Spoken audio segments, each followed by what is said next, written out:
in this world, there are those whose minds are engaged in the worldly life in the physical plane. Their whole existence is engaged in the physical world. Their minds are carbonic. They are material. Rather than leaning towards actualization of their spirituality, they lean towards the material world. And their minds become absorbed in material life and material values. Such people crudify their mind by associating it so strongly with the pleasures of the world. In the opposite camp, there are those people who, due to past understanding and realization, are drawn, their mental faculty is drawn towards the spiritual and towards the higher frequency of existence. And though they live in the material world, their mental faculty is drawn to this spiritual realms, to higher frequencies.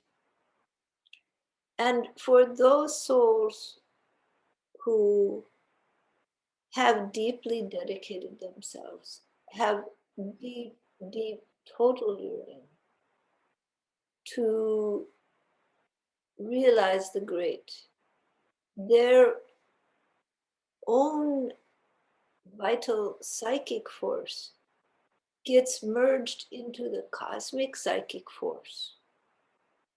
Their mind becomes melded into the cosmic mind. Their physical frequency actually changes. As one goes towards the spiritual, the frequency of the physical body alters in order to accommodate the change in frequency in the mental sphere towards the spiritual sphere. So rather than the mind becoming carbonic, the mind becomes subtle, sentient. Life force is stronger. And the body reflects this, as the body is in fact the outermost layer of the mind. So the body alters in frequency as the mind alters in frequency. And for those whose passion and heart is completely given to the God within, to the divine force, to the spiritual realm, the frequency of the mind and body changes and aligns with the spiritual realm, so that the access within the mind to subtle dimensions or locus becomes available.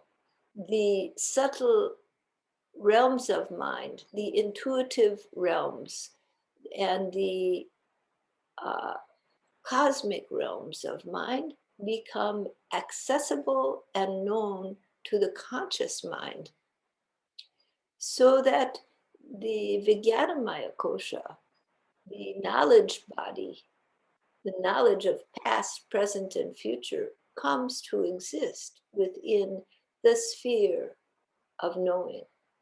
And the Hiranyamaya kosha, or Anandamaya kosha, becomes accessible to the conscious mind. And the person feels they are melded into the pure light of divine being, into the bliss of knowing, into the bliss of love. For knowing and love become available. True love, deep love, the unity of all being, the life force, the vitality. And so the person's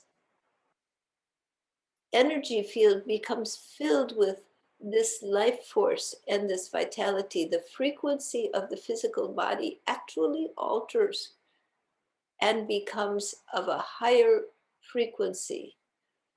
Things that would appeal to the body when the frequency was lower no longer appeal. And what appeals is that which is in alignment with the higher frequency of the body. As the frequency of body and mind change to accommodate this opening to the knowledge and the bliss and to the Atman, the soul,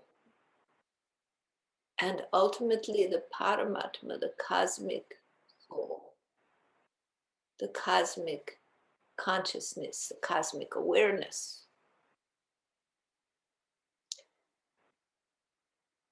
Mind grows in magnitude, subtlety comes.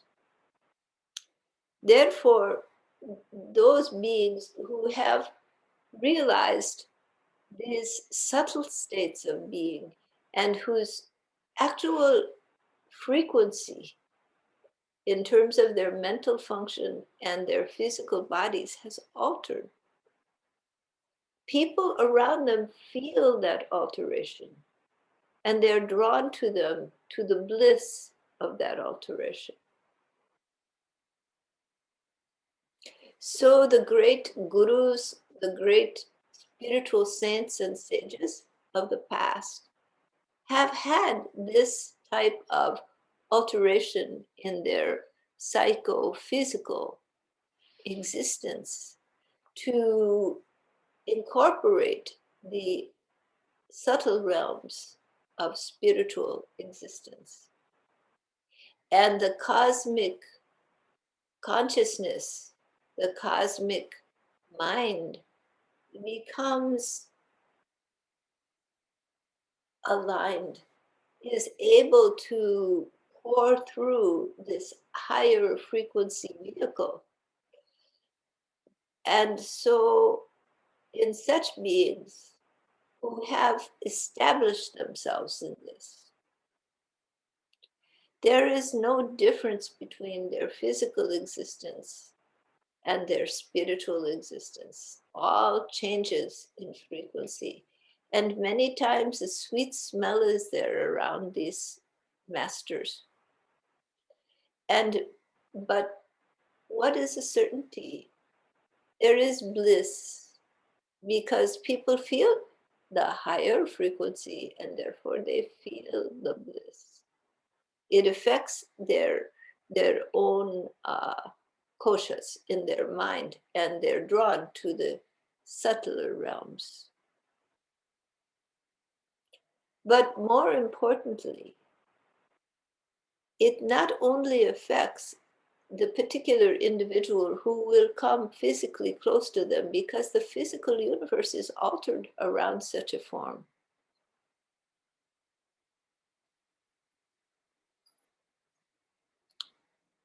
But it affects even sounds and mantras and even objects can be potentized. Meaning when such a blessed being takes such a object or uses a mantra, a sound, they can make that sound sacred by their own vibratory frequency, potentizing the sounds. Thus, you get potentized mantras, potentized by the gurus, by the saints and sages. They will take the sound and make it sacred because they imbue it with their own frequency, their own consciousness becomes imbued in the sound. But their consciousness is not separate from the cosmic consciousness. They do not feel a separate identity, and the higher frequency that has allowed them to meld into that cosmic consciousness becomes imbued in the sound, becomes imbued in the object, and it is imbued in the physical body of the person. That is why in certain cultures, they will cremate the ordinary people, but the saints and sages who are felt to have realized the God and have this frequency, this higher frequency, they know, the people know it is in the body as well. The body is not at the same frequency as others. And so even the parts of the body become sacred because they are imbued with this higher frequency. And the prasad, the food that is eaten by the saint, the other food on the plate will alter its physical existence. Therefore, if the devotee should take a bite of the food from the plate of the master, the true master, who is imbued with this cosmic frequency, then they will feel the bliss from this through their whole body, unless their minds are crude or distracted, then they will not feel because their minds are overriding it. But if their mind is not distracted by some distress or is not already too crude, uh, then they will feel this higher frequency entering their body. And it will be like being in the presence of the Guru, where the bliss is felt, because the higher frequency in the physical world is there.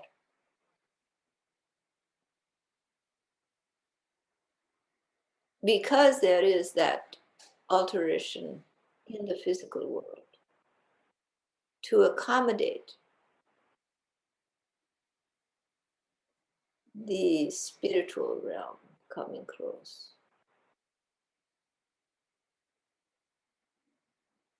There is a great feeling of bliss, of love, of divine grace.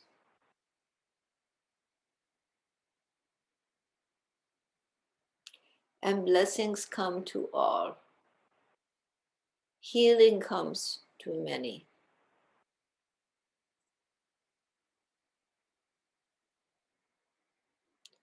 Because the cosmic presence is there. The divine Guru, the Sadguru, is there. There is only one true Guru, and his name is not this or that or this, the name or he or she. The one true Guru is the infinite Brahma, the cosmic self of all. That one is the true master. And when a soul ascends,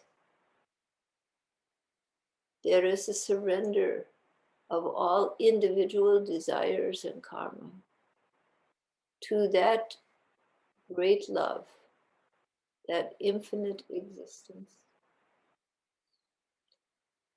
that is the true Satguru.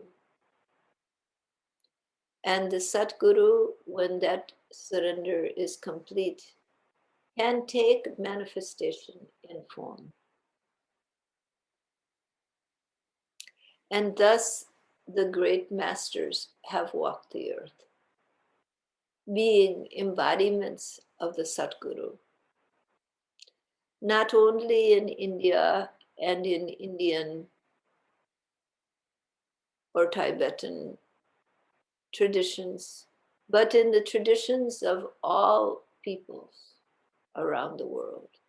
The great saints of Europe, many whom have to one degree or another realized and manifested this great consciousness and shown miracles to people so that the people can believe and understand there is something great in this world. There is something more than this physical life. There is something divine. It has also manifested in the cultures of many, many peoples. In the American Indians, in the indigenous peoples of the world. Each culture has their own way, their own tradition, their own way of finding that greatness, their own way of understanding the embodiment, their own way of keeping sacred that which is sacred, opening the doors between different planes of existence, different dimensions, different beings.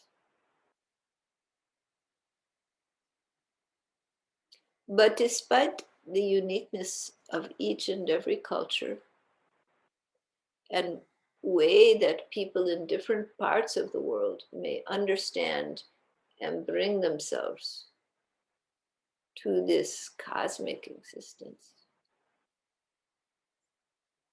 bring their hearts open in love,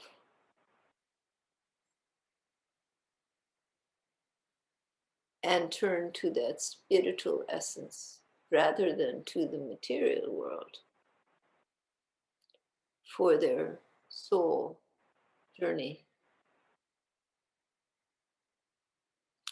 Regardless of the way and the unique understanding of each culture, of each people, there is a certain commonality. The commonality comes in the nature of the cosmic presence. It is a presence of benevolence, infinite kindness, and love. It is a presence of vast knowledge, knowledge of past, present, and future.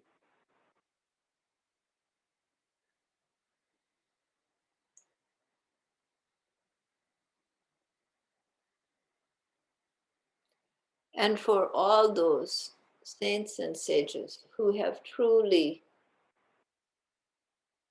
gained a unity with the cosmic source, with the Sadguru, there is an alteration in frequency.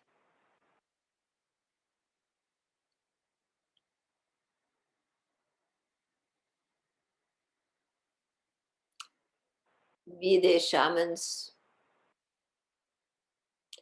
be they priests, be they ordinary villagers,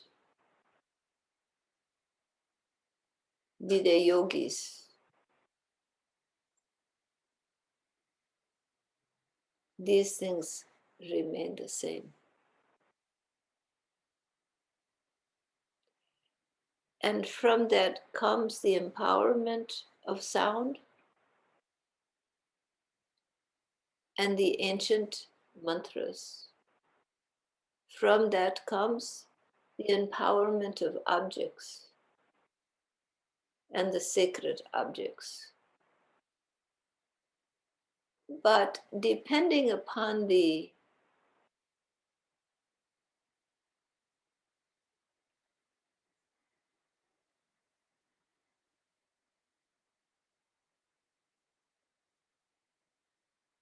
depth of vibratory attunement,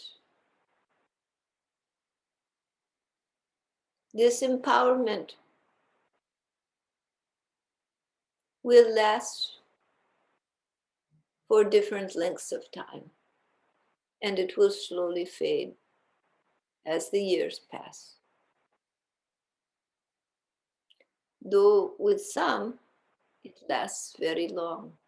There are the bodies of saints that have not deteriorated because it was their sankalpa, their intent to show this to help the living beings. There are the bodies that have held the vibration. So even where that body lays, it's a sacred place, and it makes the place sacred, and all around it will be sacred for hundreds of years, perhaps for some even thousands. And you will know that place is sacred. And also where such great souls have done their sadhana for a long time, they will imbue a higher frequency within the rocks and the earth of that place, and you will feel the difference.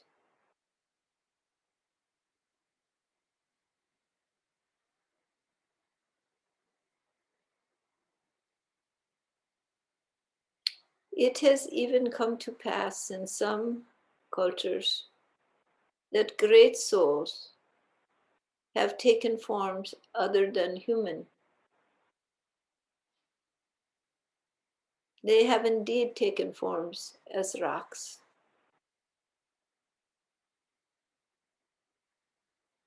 to watch and guard through the centuries. They have left their psychic force in the rock, imbued it with their signature of cosmic presence. And so there are sacred places in the world for those whose own vibration is subtle. They can feel the changes when they go to such places. They feel the alteration in frequency. Many times from some ancient soul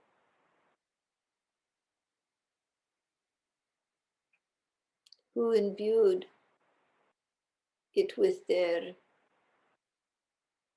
higher frequency, their connection to the God Self. This is the blessing,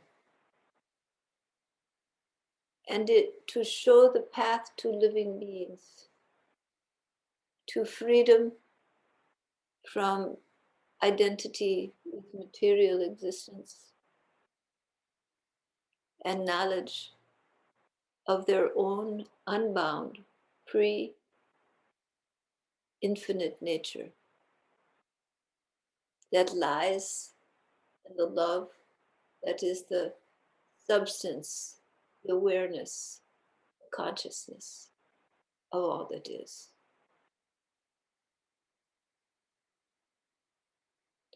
This great blessing has been brought to the earth by the Sadguru, by the infinite cosmic one,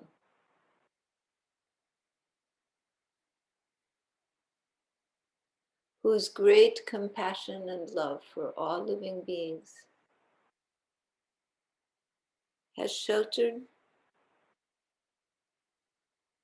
not only this world, but all worlds and all beings of all forms.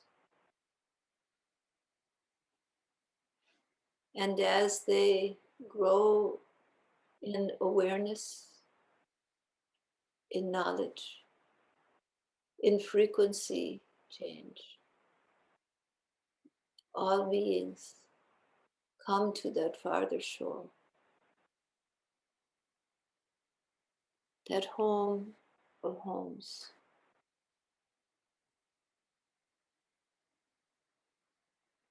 where the Guru, the true Guru of all, abides. And they find the shelter of infinite love.